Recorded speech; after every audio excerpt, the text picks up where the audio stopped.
Welcome back. First time in a month, and I'm going to be honest with you guys. I didn't do shit for research until today. I'm terrible. Dude, I still haven't done it. I know this album so well. I didn't even do research, bro. Hey, Donnie, I'm going to tell you, too. I'm guilty, too. And when I seen how much research there was on this album, I about crapped, man. I said, holy crap, I'd never seen a Wikipedia have so much friggin' chapters and reading. And it's that much, really? Dude, it's a lot, man. Yeah, wow. It's just like Pet Sounds. If War and Peace was on the internet. Really? Yeah. That's interesting. Yeah, I didn't expect that. Quite a bit. But yeah, I said to my wife, I said I had a month. You procrastinator.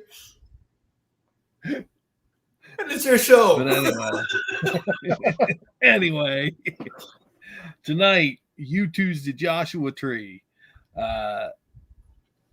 This album was picked by our friend Cookie from Just a Little Podcast. And I hear he's enjoying some of that moonshine that I sent to him. The books, not the alcohol. I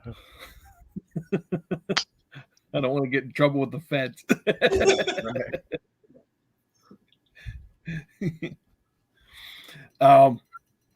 But there, I just saw something. Dude, I bet you that one has a lot of Wikipedia. I'm surprised. I think that one. You're saying the Joshua Tree has a lot. I would think Achtung Baby has a lot. Achtung Baby's an amazing album, dude. Yeah, converted a lot of people. I have both, and I can't place one above the other. To be honest with you, I can. Maybe I like this one a little better, maybe, but I don't know. This was the first full album of U2 that I've listened to, and I enjoyed it. Did you really? Yeah. I thought you were going to say you didn't like it. No, it wasn't bad. I mean, again, I know I say this a lot, but the first half of the album was great. Mm-hmm. The second half was a little slow. It took me a couple times to listen to it to realize what I was hearing.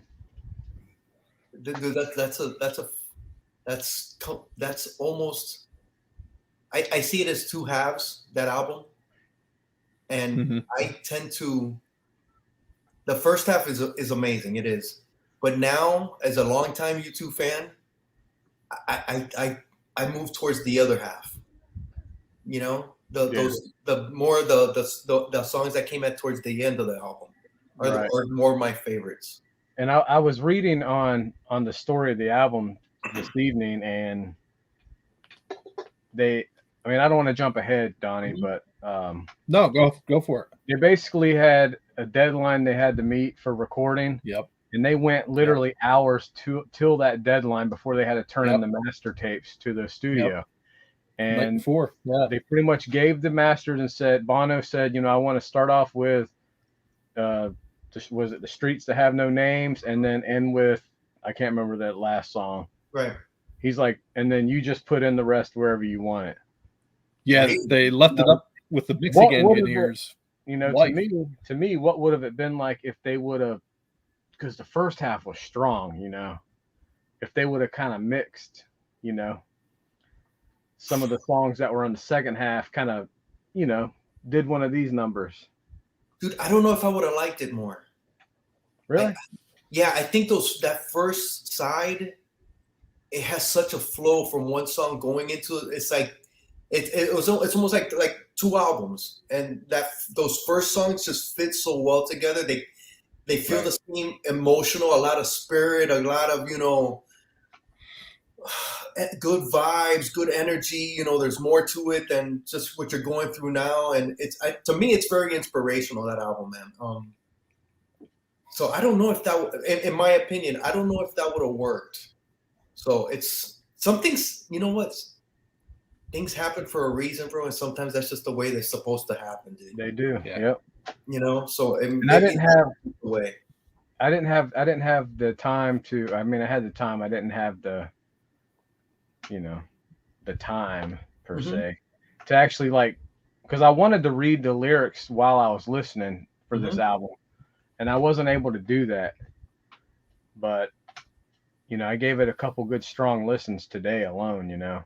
I listened yesterday on the way to work, and it's good. I was actually surprised. The younger me wouldn't have said I'd like this album. But I actually, even he had said before the show came on, he's like, I was surprised. He's like, I actually kind of like this album. It's very uplifting, dude. Those first, it was, very uplifting, dude. I really wasn't expecting to be as good as it really was. It was a really good album. I enjoyed it. I'm glad, man. I was surprised. I was 50-50 with you guys' reactions, honestly. I wasn't sure what I thought I was going to be more, and it's not my favorite U2 album. I think I prefer Octoon Baby. But I thought it wasn't going to be your guys', jam. And it really is. I got more stories of it, dude, because I got to see this tour. Oh, really? When they performed it, and we'll get into that later. And it was just, it's a show that you go to a lot of shows, but only certain ones really stick out. Yeah. This show was one of those.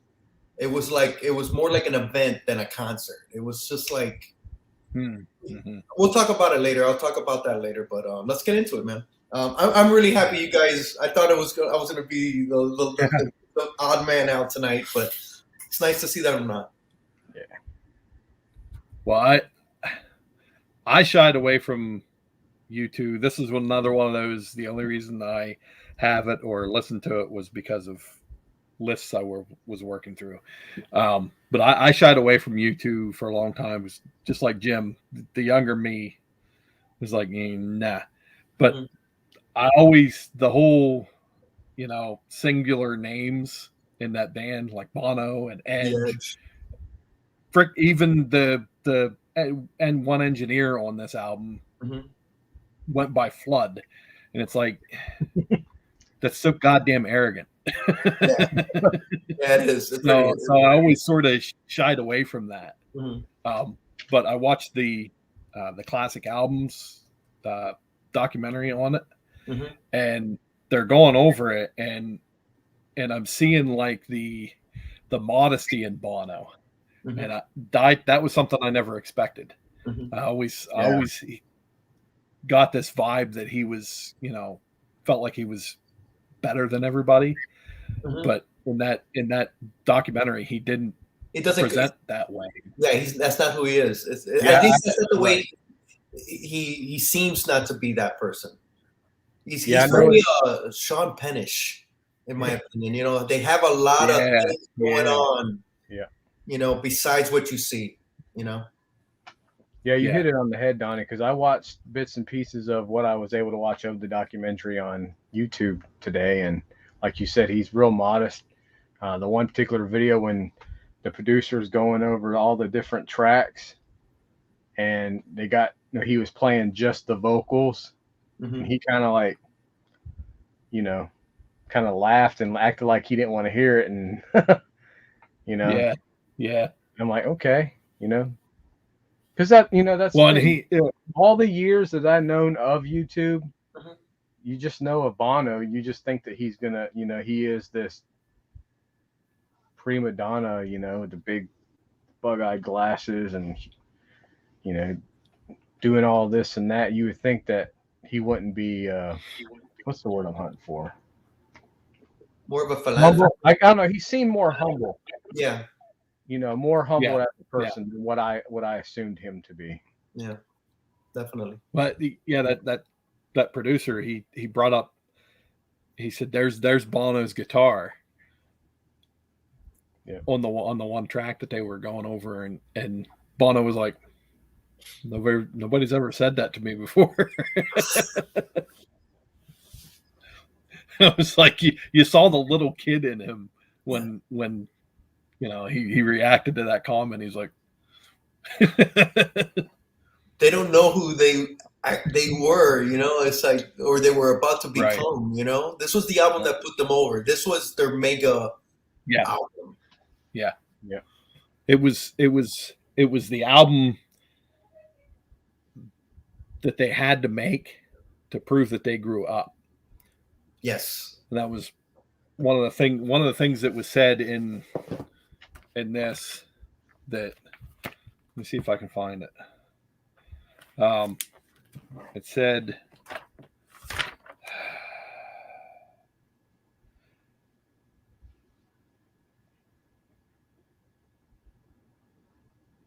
where is it?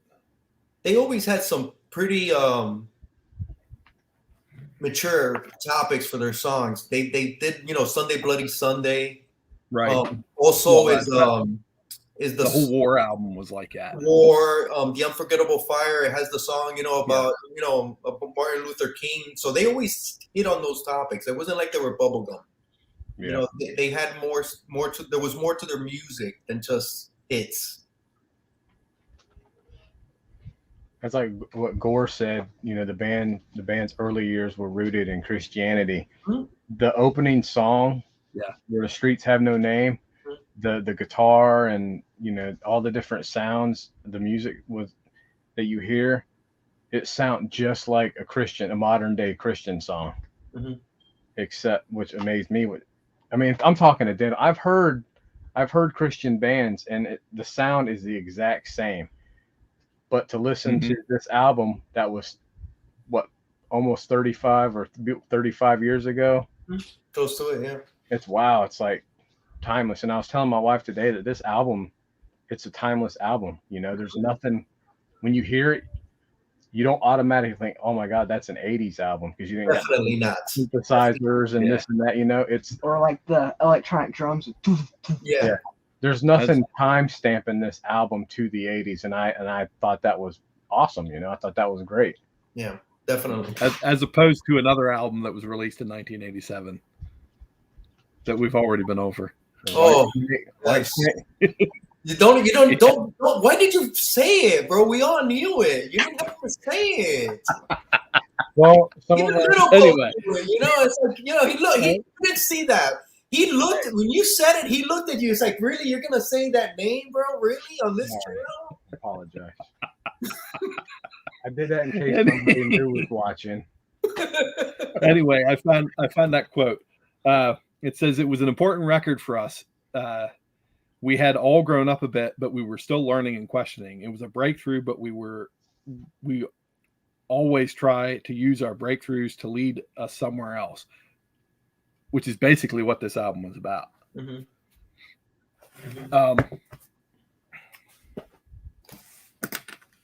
So it 35 years ago. Well, it was 86. It was 86? 87. 87? Okay. Yeah. March 9th, 87 on Island Records, which is a lot of bands have come out on Island Records. Anthrax is another big band that released on Island. It was recorded between January of 86 and January of 87. I think January of 87 was the final production and the mixing and all that stuff, like Boats mentioned earlier. A couple different places said STS. I don't know what STS is, but they recorded in a place called Dainsmore House, Edge's home in Mel Beach, and the studio in Windmill Lane, which it kind of was like an unorthodox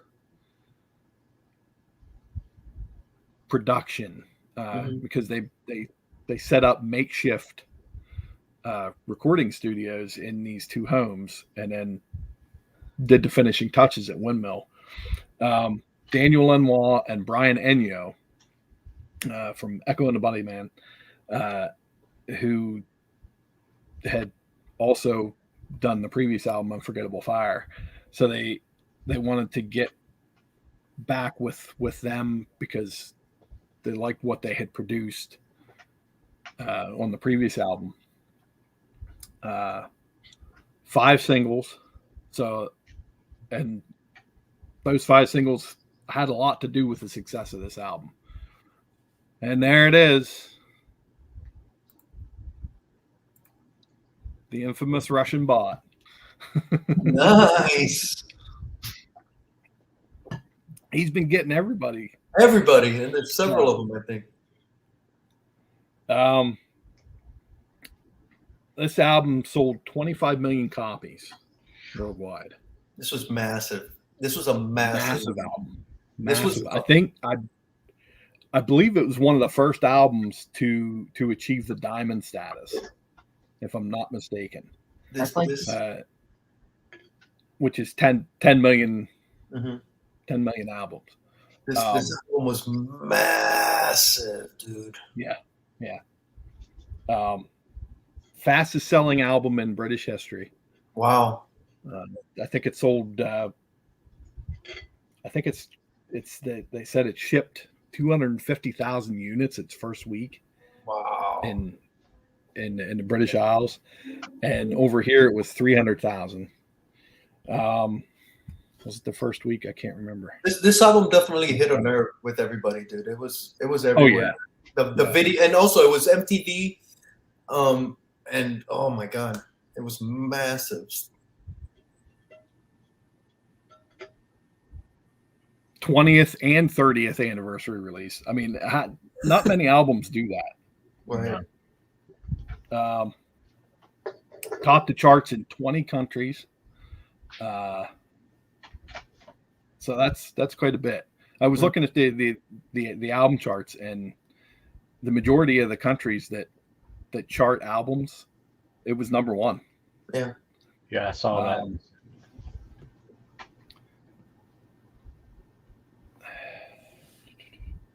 I need to. I remember seeing it. It charted like number 5 in 2017. It's the 30th year. Yeah. That's crazy. Yeah, that was the re-release. That's crazy. Yeah. 30 years later. And it's still what the hell there. What the hell? Dude, but just think about the 80s, man. This is up there. It's up there with Thriller, Born in the USA, Born in the USA, Madonna's Material Girl, all those albums that, for instance, Purple Rain, The Police, or Synchronicity. Those were all. Which one? White Snake.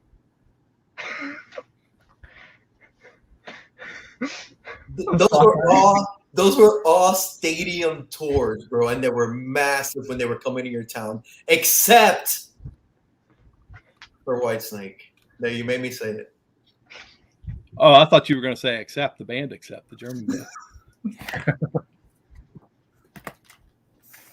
That's another show. That's a whole show. That's a different show. Yeah, they're definitely an elite band for sure. Yeah. Oh yeah.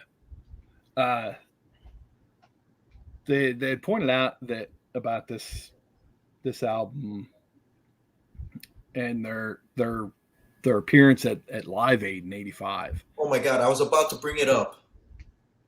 Yeah, I've been meaning to bring it up. I was just waiting. I'm glad you brought it up because I was about to bring it up. Go ahead. I'll put my 2 cents in.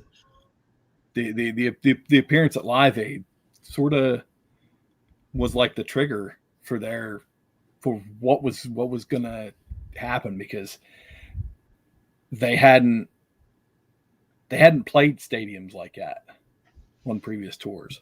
Mm-hmm. And with this tour, that became standard for them. Mm-hmm. You know, that massive stadium, like you said, Raul, it was an event. It was an event, dude. It was an event. Going back to that Live Aid, everybody talks about Queen's performance, of course, which is probably one of the all-time greatest performances, bar nobody. You know, it's up there. It's on the Mount Rushmore of performances. U2's was right there with that, dude. If you haven't seen U2 at Live Aid, watch it. It was an amazing performance. I forget this. They play this one song. I can't recall the name of the song, but they get this girl out of the audience, And and Bono goes down and he climbs down and they bring this girl up and he hugs her and they just start dancing. And dude, I'm getting chills just thinking about that moment now. And it's been 30 something years, you know, but watch that performance. Look up U2 at Live Aid. Phenomenal fucking performance. Man. I watched the thing today and Bono said that he really wasn't happy with the performance. Oh my God, dude. It's he said they did 3 songs and one of the songs he was spinning down in the crowd, you know. Yes. And plus, like I said, him going back to being this now, he's like, well, the band was on point. He's like, I'm always remembered by the mullet I had. Bro, yeah, he did have a mullet, but watch when he pulls up that girl and he goes down into it. Oh my God, dude, it's chills. It's you feel the emotion, dude. And then it was so many freaking people at Wembley Stadium. It was just an ocean of people, and it was just everybody was like, you know, a pin drop. You could hear, you know, to hear them. It's impressive. It's impressive. I want to highlight Gore's comment here. Wow. He said about Where the Streets Have No Name. I think that's the one that they said 40% of the time spent on the album was spent on that song alone. Wow.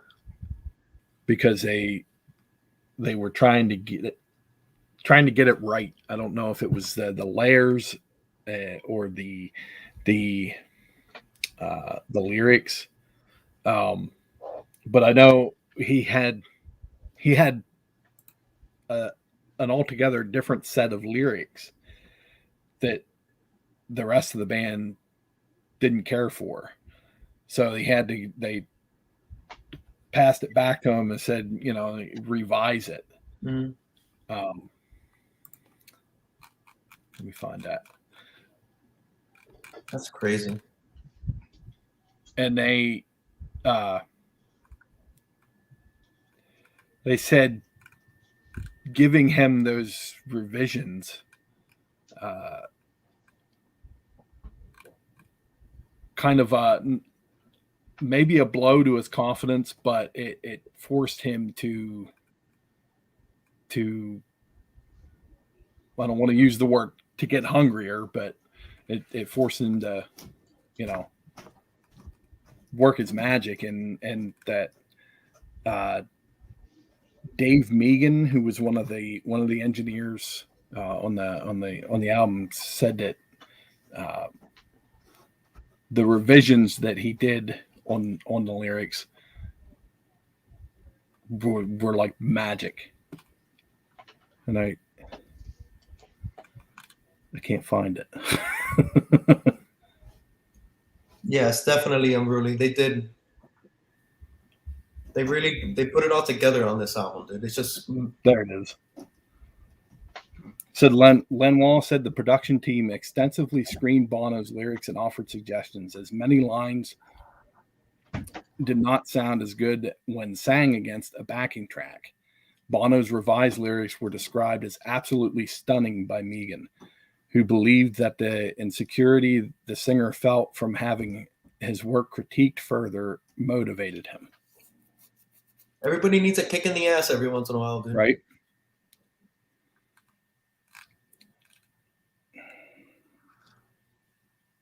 I forgot where I was going to go with it. Oh, the recording of it, Edge wasn't particularly comfortable with the acoustics in the one house, I believe, if I remember right. But the one room had the best acoustics.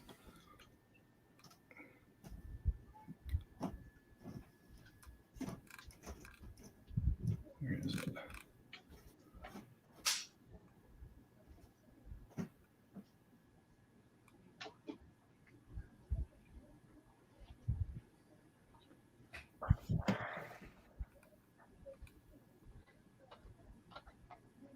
There's just so much reading for this. There is. I I didn't look, so I'm really surprised that it's that much. Yeah, I'm trying to help you out, Donnie, and it's just.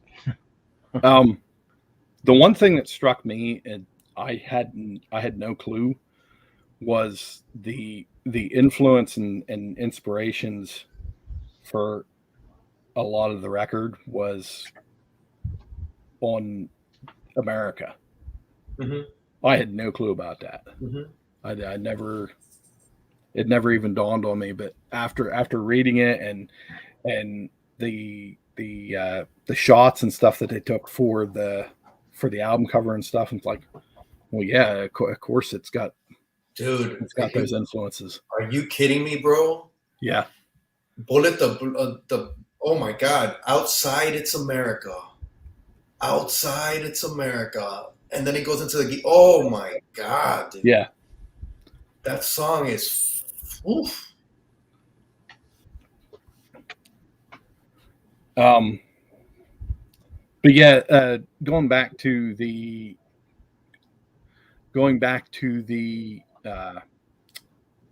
side A and side B thing, Mm-hmm. they had said that it was like after the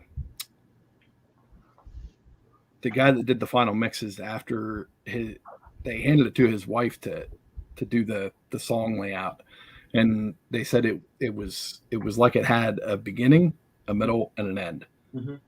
And that's just exactly the flow that you see. Mm-hmm. I took time because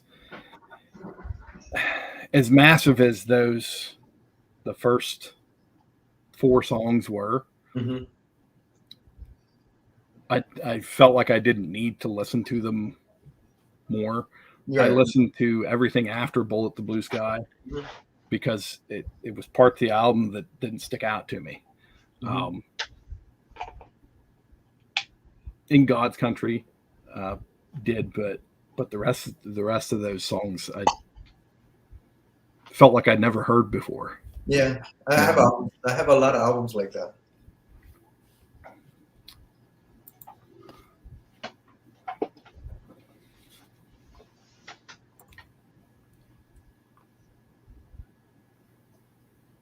Oh, that's right. I forgot he was in Roxy Music. I forgot all about that. Me too.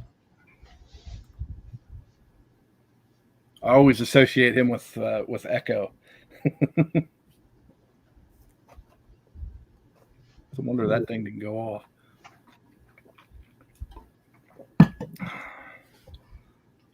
That's the other thing. They had decided to make it a focal point because they spent so much time touring in the United States, which that I didn't know either. I didn't realize how much time previously they had spent touring over here. But I guess when you're trying to get, break the barrier and get as big as they ended up becoming, you want to spend, as much time here as you want, mm-hmm. as you can. But they have a famous show from Red Rocks. That's freaking where I know the video. I think it's the whole concert, but on MTV, one of the high that they would constantly play was them playing Sunday Bloody Sunday at Red Rocks, and it's amazing, bro. That thing, that's when people started. They came out first. I think the first video was Gloria, and they're like on a dock somewhere, in Ireland or something, and then they started coming out with like Sunday Bloody Sunday, New Year's Day. Dude, and they were just on constantly. I was surprised to see that they formed in '76. Yeah. Oh yeah, they've been around a long time, dude. Yeah. And I never, like I said, I never followed U2 and stuff like that. So I always assumed, I've heard Joshua Tree, mm-hmm. but I always thought it was their first album. Oh. So I was surprised when, to find out this was their fifth. It until you see it in front of you, you don't, because they feel like a younger band. Mm-hmm. Mm-hmm. And they've always felt that way. I don't know if it's because they've managed to hold their age very well. Mm-hmm. And there they are. They're 60. U2 60. That's crazy, bro. So, and I thought about that. I was looking at each individual band member. I'm like, the fuck are these guys 60? Hey, put up Gore's comment real quick, because I got something to say about this, because I just brought up the song. This most recent one. Yeah, it was New Year's Day from possibly my favorite album, More, that caught my attention. It's, you know what, Gore? I remember hearing New Year's Day back in the day, and to this day, I think it's one of the greatest songs ever. To me, that's one of those, like, and you know, and it's just my opinion, but I remember hearing that song, I go, and watching the video, and then there's an extended cut of the song, and I remember saying to myself, that's a perfect song. That's goddamn, that's a perfect. That song doesn't get old for me. It's a perfect song. So I know what you're talking about, Gord. Later on, Rolly. Be good, Unruly. New Year's Day. If you guys don't know that song, the video is set in the snow and stuff. I have to refresh. I want to say I've heard it, but I'm not. I remember being, 12, 13, 14, whatever, and I would be like, God, that song's amazing song. Okay, that was my tangent for that's my tangent number 5 for the night, ladies and gentlemen. Another thing that stood out for me was how many songs were recorded. I mean, they recorded for a year span, right. Taking a couple breaks to do benefit concerts, but 30 tracks. Really? They created out of these sessions, and they picked these 11. For me, honestly, probably 2 of them they necessarily wouldn't have needed. Right. I think a 9-track album, it would have been a complete album. Mm-hmm. But there was certain themes that they were trying to capture, like the Americana vibe, roots music, and the what was it? The One Tree Hill that was about the funeral for their roadie. For the roadie that passed away. Which again, all news for me. None of this stuff I knew about. Bo, what did you just say? One Tree Hill. Yeah, I like that song. It's a good song, dude. Yeah, real good. It's a real good song on this album. Yeah. I enjoy it a lot myself, dude. Nobody talks about that song, but that's a damn good song. I know. I wondered the same thing, because it's like that song definitely could have been radio. Definitely. But I guess they can't play every song on the radio. No, they can't. No. Something else I was going to, speaking of playing songs on the radio, the length of this album, I did some comparing, and this is the 3rd longest album that we've done. 50 minutes and some change on it. 50 minutes, right in behind Songs in the Key of Life and Straight to Hell. And I crunched the numbers, and comparatively, average song length, Straight to Hell blows it out of the water, but it's got an average song length comparable to Songs in the Key of Life, even though Songs in the Key of Life is 104 minutes long. To be fair, it's a double album with an EP attached to it, but so it puts it into perspective not just how massive the album was from a sales point, but it's a massive album from a content standpoint.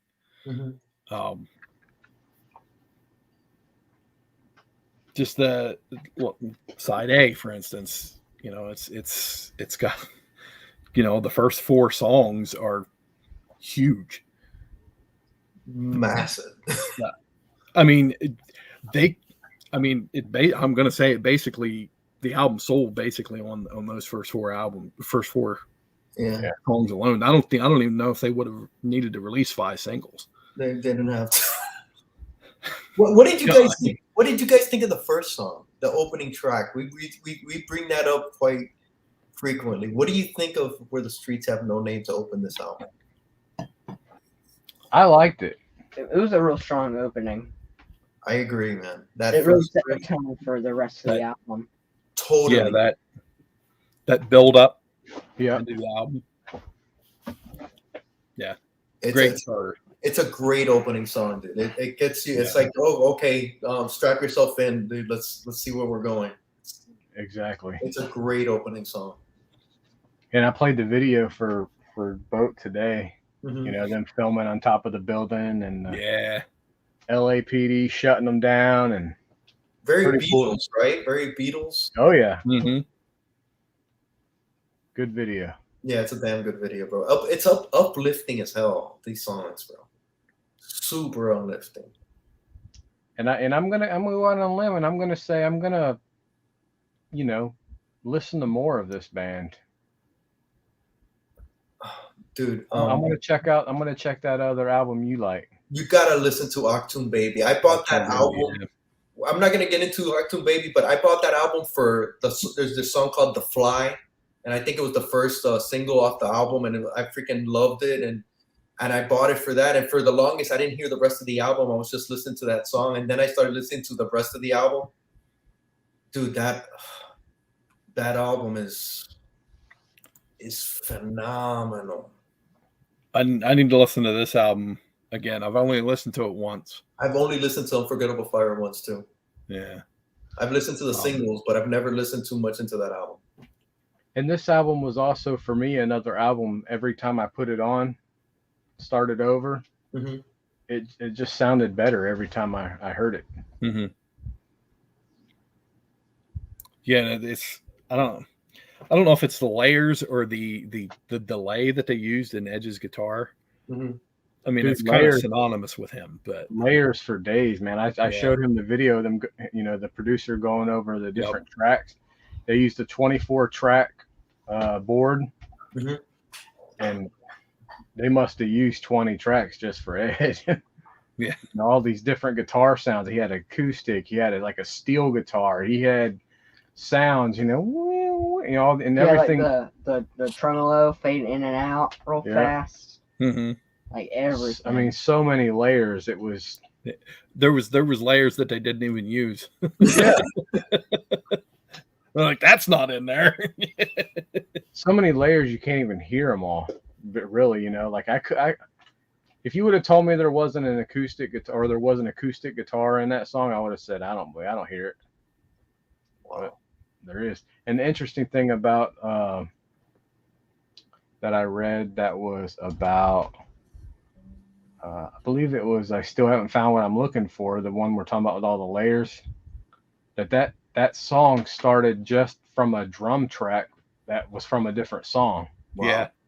And they added layers on top of layers on top of layers until we got the finished product. So that song was built off the drums from a different song. That's crazy. Yeah. And they just added to it until they made it their own. Yeah. And it sounds nothing like the original drum track you hear. It sounds like you guys listening to this album have a greater appreciation for you too. Oh, absolutely. I ain't gonna lie or deny it. Me and 90 have gotten into quite a few arguments over U2 because he's a staunch U2 hater. So he despises them, and it's like, dude, you don't see. That's how I was. That's kind of how I was in my youth, And a few years ago, Bono or U2, they remember when they released the album for free? No, I don't remember that. There was an album they released for free on the internet that you could have. And I want to say there was a song on there that he had wrote for or dedicated to Joey Ramone and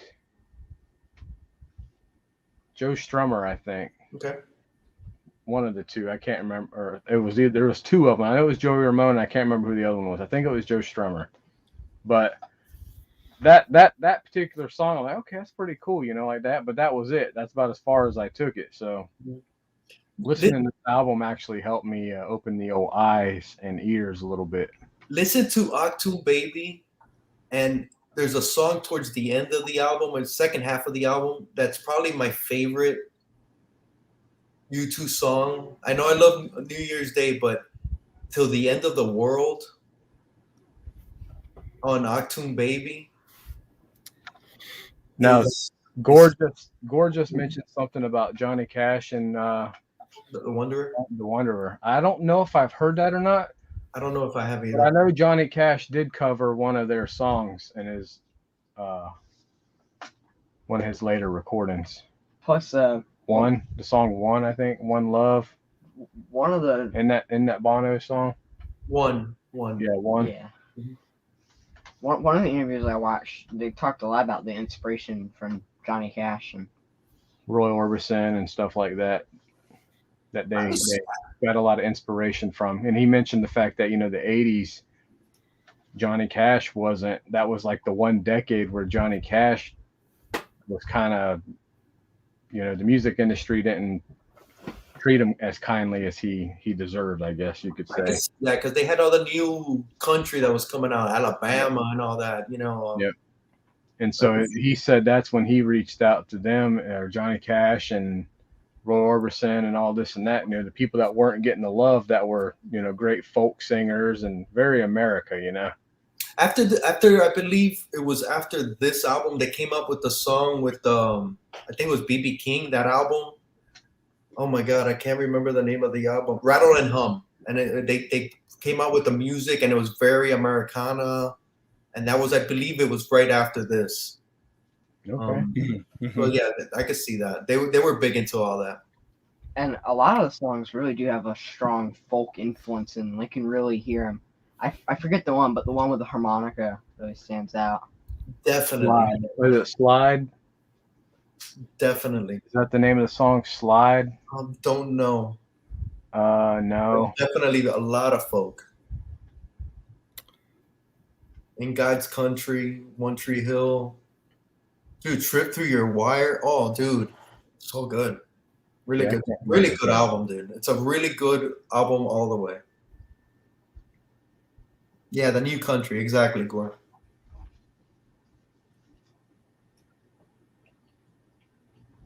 Yeah, it's a great album, man. I'm happy. I'm happy you guys like it, dude. I'm always open. Bono was working with other people, other artists while they were doing this too, which I don't know if that contributed or aided in his lyrical song structures or not. But being influenced by some of those other people, like with the roots music being around, Keith Richards and a couple of the other guys, they showed him this, and he's like, we should try to connect the dots here, because this kind of sounds like some of the Irish stuff that that we're familiar with. Yeah, I did read something along the lines as they hooked up with like Keith Richards and the Stones and somebody else, and Bono's like, I'm kind of embarrassed, because they were talking about all these blues musicians and stuff like that, and he's like, well, I was kind of embarrassed because we didn't really know too much about blues music and stuff like that. And and they heard, when they were over here touring in the States, they heard a lot of like Hank Williams and stuff like that on the radio while touring. And I think that might have helped, get some of that Americana love, I guess. Mm-hmm.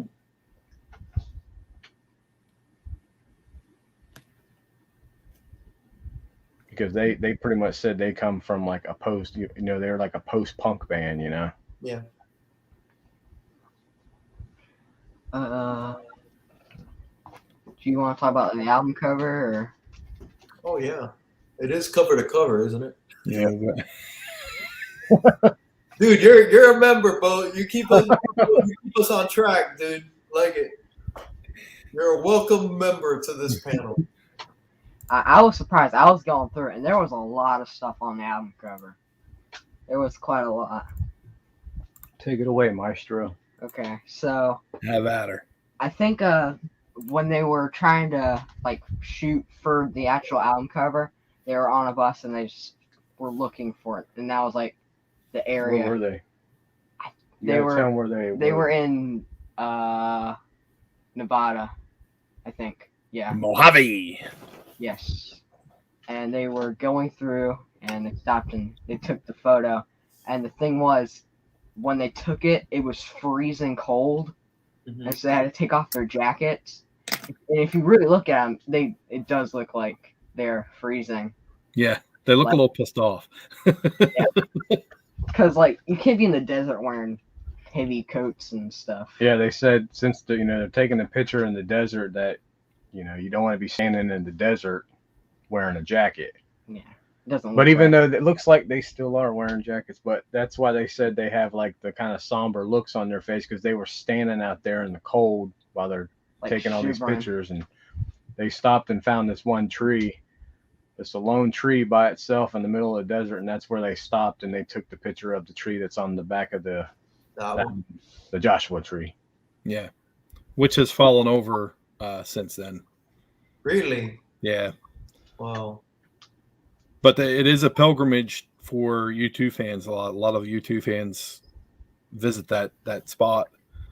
And somebody embedded a plaque in the dirt that says, "Here stood." Have you found what you're looking for? No, what it said. But this album meant a lot to a lot of people, dude. Yeah, it hit a nerve, definitely.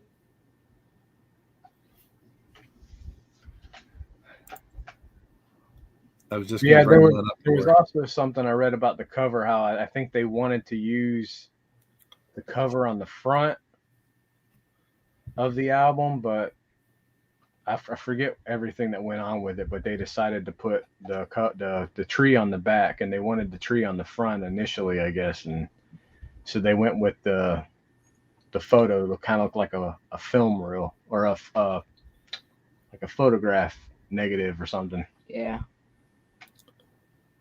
Well, I don't know is that a gatefold? So like if you open it up, you can see the whole panel with the tree on that side. I don't remember. I don't remember. Because if it is, I was unable to. They didn't mention anything about it from what I read. All I read was they had the tree on the back and this was on the front. They didn't mention about it. But I mean, there could be. Let me see if I can see something.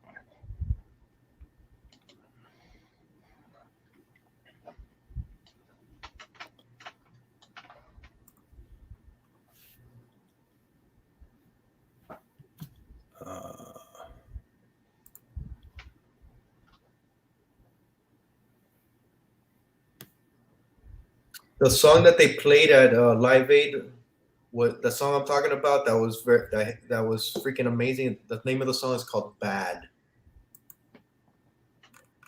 That's the performance. It's the whole performance, but that song when they went that's the one that he goes down into the crowd. Okay, yeah. It's wow.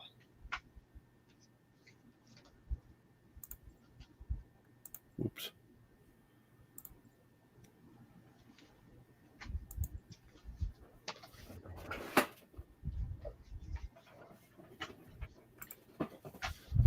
Sorry, we got new cats in the house and they're acting like goofballs. Yeah, I said for the vinyl release, they wanted Corbin originally wanted to have the shot of the Joshua Tree on the front of the sleeve, with U2 and continuation on the photograph on the back. Mm-hmm.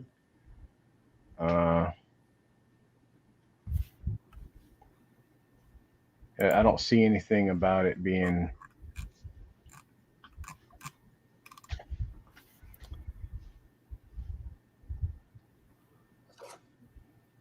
No, I don't see anything else that would say that. Like Corbin. Yeah, and that sort of a side point. They sort of made fun of that him for because he's Dutch, and he couldn't say Joshua, so they kind of made fun of him for the way he said Joshua Tree.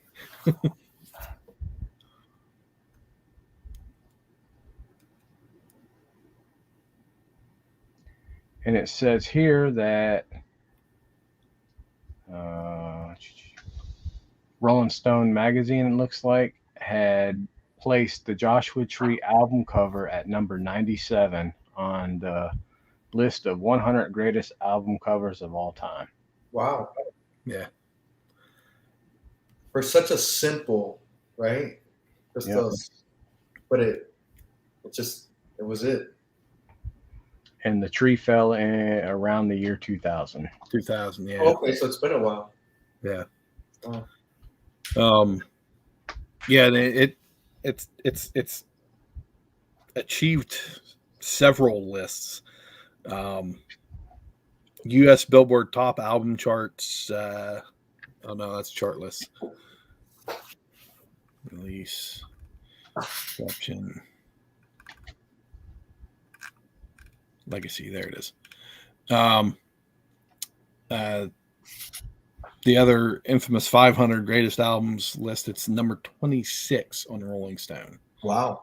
Among DJs, the 100 best albums ever, it hit number 57 out of The Guardian. It's 25th on the all-time top 1,000 albums.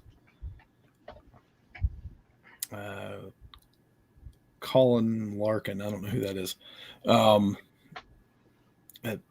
it's there's several other ones here that it's cracked the 100 list.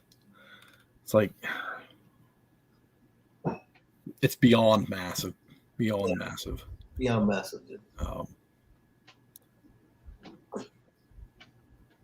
I mentioned earlier in the show, I saw this tour. I was in 11th grade, right? So I was like, 17?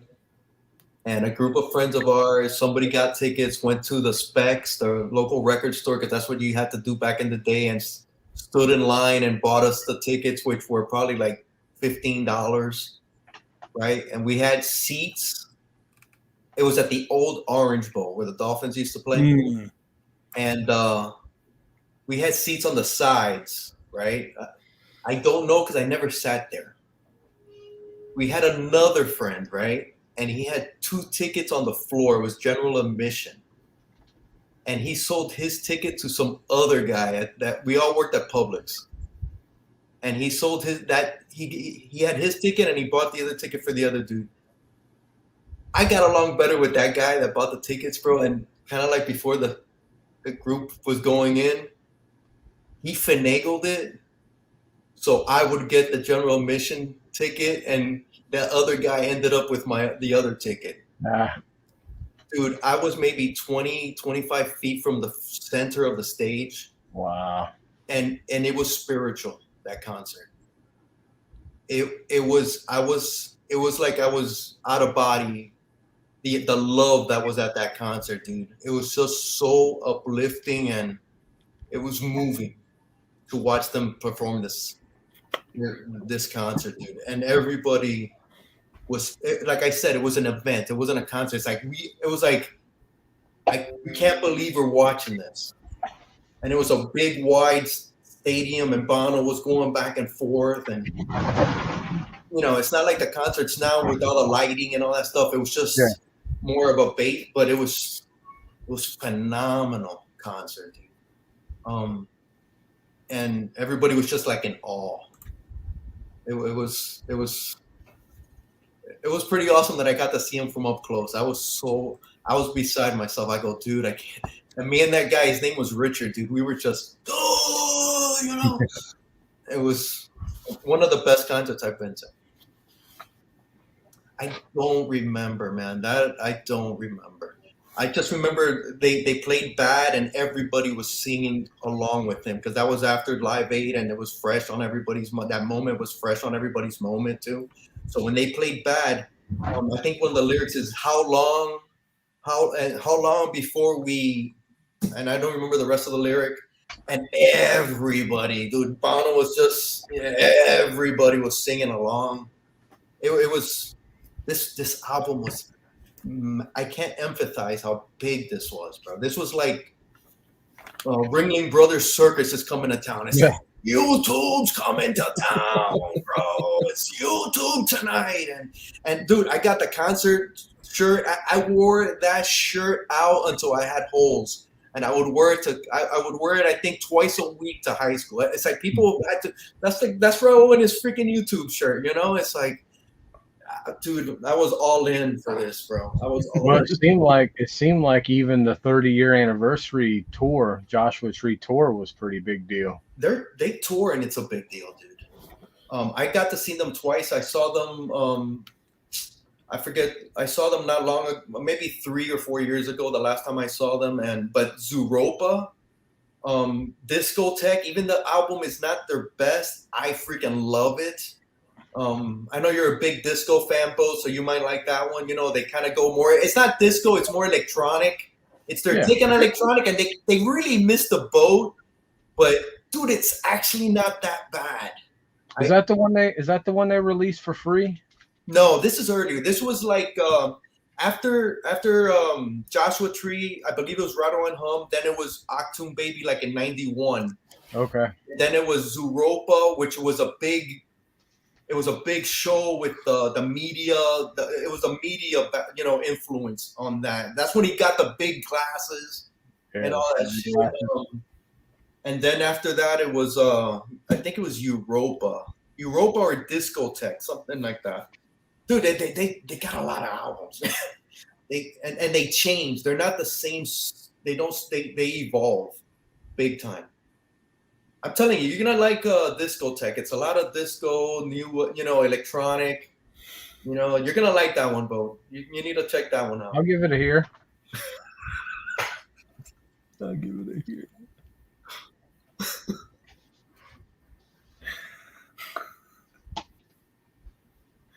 Yeah, college radio was big with them too, definitely, especially at the beginning. Yeah. Yes, definitely, Gore. Yeah, I told y'all last time. I remember when I was a kid. I remember they came to my town and played the arena here. So I know they've been to my little town. It's an event. Their concerts, man. It's a big thing when they tour. At least it was. I don't know about now. It might have waned a bit, but.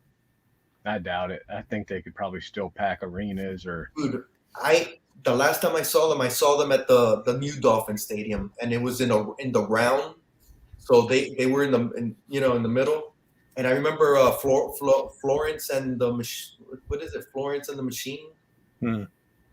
She opened up for them, and that was before they hit big, and dude, she was amazing, and then they were just the whole stadium was just so excited for it because I think I remember I bought those tickets. I had to wait like 2 years to watch that concert because I think he had like a throat problems, and they didn't tour. It was something that happened, and they didn't something with Bono, and they didn't tour forever, and I had to wait forever, and it was well worth it, man. Well worth it. Good performers. How'd he sound? He sounded great, dude. Did he? They were amazing. Yeah. I know I watched an interview where he said, he was kind of insecure about himself because as, through the years and stuff like that, like for the 30-year later tour for Joshua Tree. He's like, the band, you know, they're great. They sound better than ever. He's like, but my vocals at the same time, you know, which I can understand, you know, 30 years of singing. Yeah. But he said he eventually found where he needed to be and got back up to the level he was happy with. They're really they all fit well together. They all do. The bassist, I think his name is Clayton. He's really Adam Clayton, yeah. Yeah, he's really good. The drummer as well, man. They don't get a lot of the publicity like Bono and Edge, but they're excellent as well. They're a really good force on them. Yeah, I agree. And the fact that they have been together, as long as they have, you know, I mean, 46 years though. That's a long time. It's a long time. It's like ZZ Top. Mm-hmm. They had the same three guys until Dusty Hill passed away. Yeah. Or even the 53 Stones. years. Look at the Stones. Yeah. They've had multiple, guys come and go, but still, that's the same core. Yeah, super impressive. Golden Earring's another one nobody ever talks about. They've had the same core members since 1964. Have they really? Yeah. Yep. Yeah, they're still going. I'm absolutely sure that a lot of people don't think that they're still going, but they're still going. Dude, Twilight Zone. Yep. My God, that song is a jam, dude. It's a good song. That's a jam and a half, dude. That song could be freaking 20 minutes. They could keep that going for 20 minutes. I'll be still rocking out to that, dude.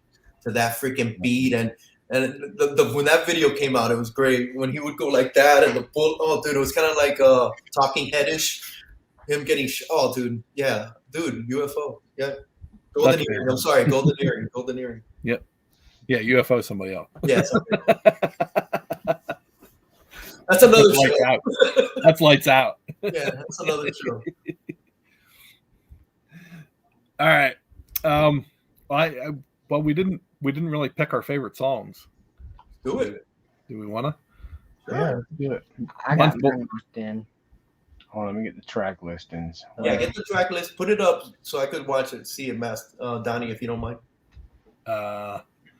Shit. What'd I do with it? It disappeared and I didn't save it. Come on, bro. You're the commander of the ship. Yeah, I know. I closed it. I don't think I intended to. It's all right, dude. Where was it? I'll tell you a song that I'm really sick of, though, on this album. I'll give you that one. Because I do have one. For me, I'll kick it off. John. For me, besides the first three tracks, which are obviously phenomenal songs, besides those three, I'm going to go with One Tree Hill. That's my top song. Nice. Which one's your worst song? The last song was very uneventful. Mothers of the Disappeared. I agree with that one too. Like we put it on and like I didn't even realize it was playing still. We didn't even. It was so quiet. Mm-hmm. Yeah, that one's got to be it, right? But that one's the weakest of all of them. But I mean, it is a good ending song too, I guess you could say. The one I don't need to hear it again, With or Without You. I really am so over that song. I agree with that. That I'm just over that song, dude. Yeah.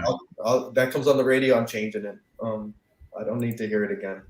Great song. When it came out, it was a massive hit as well, but I'm just over it. I know when I was younger, man, they played the hell out of that music video. Oh my God, bro. MTV and VH1. Yeah, dude. When it was done at MTV, then they played it on VH1. I just cannot listen to that song again. Cannot. My favorite, maybe Bullet. I like a lot of the songs on the other side, on the B side more. I gravitate more to those now. I think they're very underappreciated. Trip to Your Dude, in God's Country, Red Tree Mining Town, I love. Mm-hmm. One Tree Hill, dude, I really enjoy, I think, side B now more than the first side. I think my favorite song is Bullet in the Blue Sky. I think that was my favorite. It's my favorite. It's the grittiest, right? Yeah. It's the grittiest. The guitar solo is amazing on that one. Amazing. And like the story he tells doing it, that one's my favorite of all of them. Yeah, that's mine too. That chugging riff. Yeah. And you know what? That great. song didn't get played continuously like the others. It didn't. It wasn't as big as the first three, so it still holds that, that grit, It didn't get played. And sorry to cut you off. And speaking of the first three, I still haven't found what I'm looking for, and With or Without You, I guess, has been their only 2 number ones. Really? Am I correct, Donnie? I think so. In the U.S. charts that they've ever had. Wow. Which I was surprised about that. You would think it'd be more, right? Yeah. Yeah. Me too. I would think they would have more number ones. But anyway, sorry to cut you off. Dude, number ones aren't easy to come by, dude. So they got 2, so good for them. Yeah. What were we gonna say, Little Boat? On the Bullet in the Blue Sky, like the talking part, that part I hear the most of the Johnny Cash influence in that. Definitely. Absolutely. Overall, fantastic album. Awesome, dude. I was not expecting that. Yeah. I knew it was in your I didn't know how familiar you were with it. I'm glad you liked it. Honest. Yeah, when it came up as our pick, I wasn't as thrilled. I saw that. I noticed that. You would assume. I noticed that. So that's why I was a little. But I'm not, like I said, man. I'm not gonna lie, man. I'm gonna check out some more of their stuff. Good. I think you would like Achtung Baby, man. There's a whole backstory to that album. I think it was in Germany, right around around the time of the wall coming down, I believe. I did see they have a documentary on YouTube about the making of that album. It's that album. I'll suggest you watch, or at least listen to that album. It's Till the End of the World, bro. Oh my god, what a great freaking song! Great freaking song. It could have that song that I like on Achtung Baby they could have put that in Joshua Tree and it would have fit right in. Mm-hmm.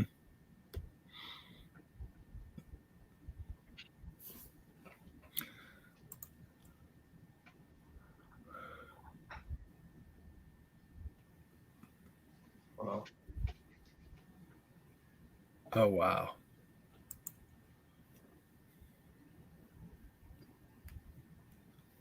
Yeah, it was was that the South America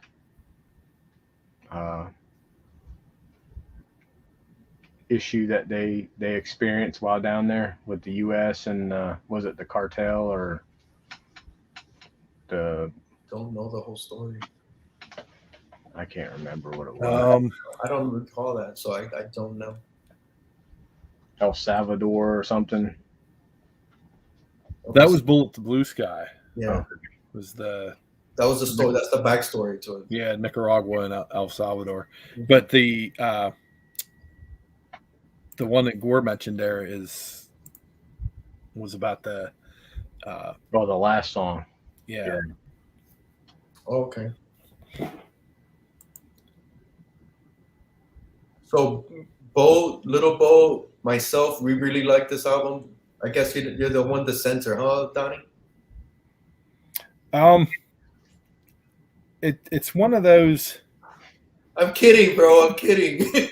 Well, I want to give you my honest take. Go for it. Which in a way, I kind of did earlier, with my original impression of U2, but after delving into it a little bit and learning the story, learning the history behind, them going into it and the stuff that I had no clue, and watching that documentary and seeing the real guys, it kind of changed my opinion of the band, of U2 as a whole.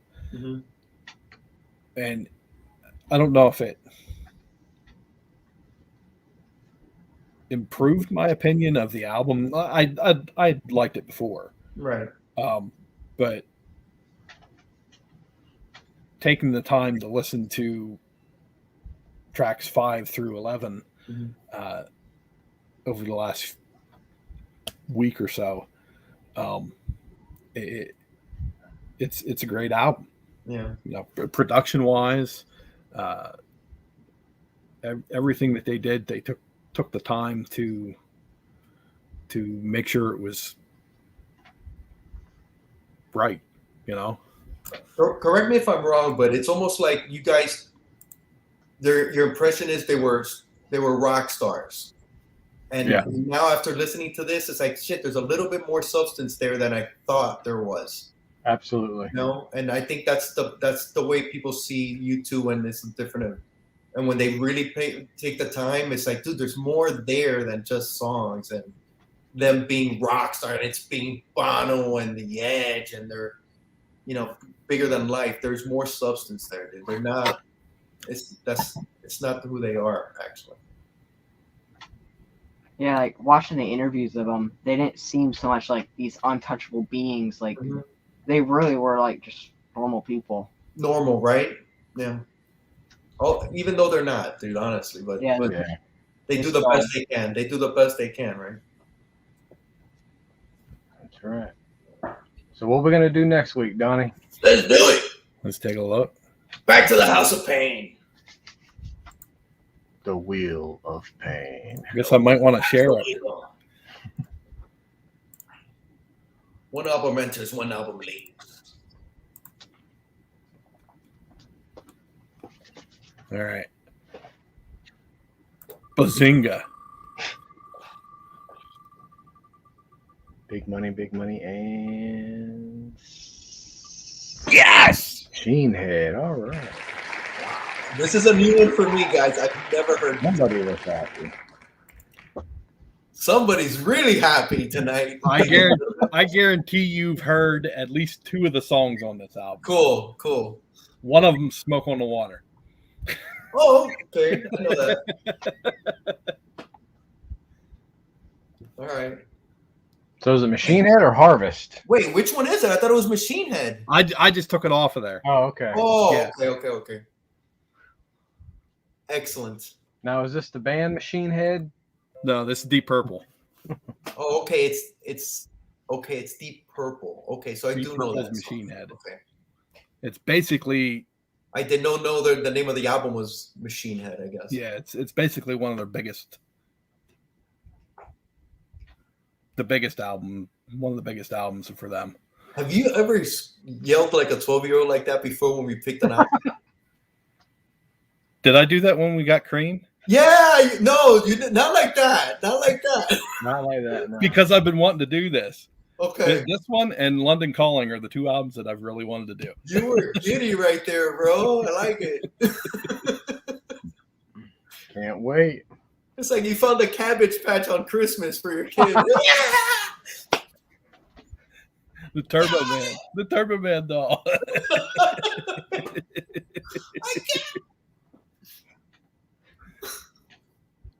I'm gonna have to go back and watch that in slow motion. Yeah, dude, that's a. Somebody will clip it. I'm sure. Yeah. I'm sure actual Dracula will clip that son of a bitch. Oh, that was great, dude. I love Wait for it. I freaking loved it. That was great, man. All right. Oh, man. So join us in 2 weeks. Who picked that one? Oh, yeah. Who picked that one? Thank you for reminding me. Where the hell is it? Coffee Breath. Coffee Breath. So I got to get in touch with Coffee Breath and send him his prize for helping us pick the albums this year or this season or whatever we want to call it. Nice. It's hard to believe this was the 22nd episode. Are you serious? Yeah, we've done. This is the 22nd album that we've done. Pretty cool. Yeah, definitely. And it's 2022. And I forgot we both brought it up a month ago, but this is Elvis's birthday. Yep. Oh, wow. How old would he have been today? What, 87? Wow. I think. He was born in 35, so. Yeah. Dude, that's crazy. It seems like he's been gone for so long. 45 years. Damn. Yep. Dude, when he passed, oh my God, dude. Yeah. Everybody felt, that was. I don't know. I wouldn't know. I don't know either. Dude, there was only that was before cable when he passed, bro, and everything was just Elvis and people crying and. I blame my wife for him passing. Freaking out. I blame her too, bro. You told me that story, bro. I blame her too. I was alive. I was born when Elvis was still alive. I said, yeah, he died right after you were born. Thanks for killing him. You sucked the soul out of him for you to be born. You killed Elvis, you son of a. God, that was. I love Elvis, man. Dude, everything stopped, man. Everything. Everybody was in disbelief. Everybody was like in a cloud for a few days. I can imagine. Yeah. Yeah, it was crazy. Even my mom, dude. And my mom was, she barely spoke English, but dude, everybody knew who Elvis was, dude. Everybody knew what he meant. He was good. He was global. Yeah, man. Global.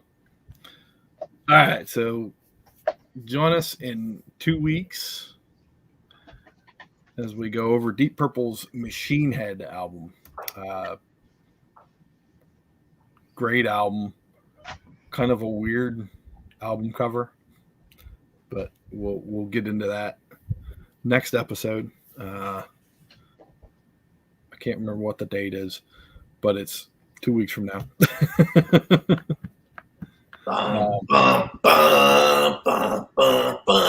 the meantime, get out there and listen to music.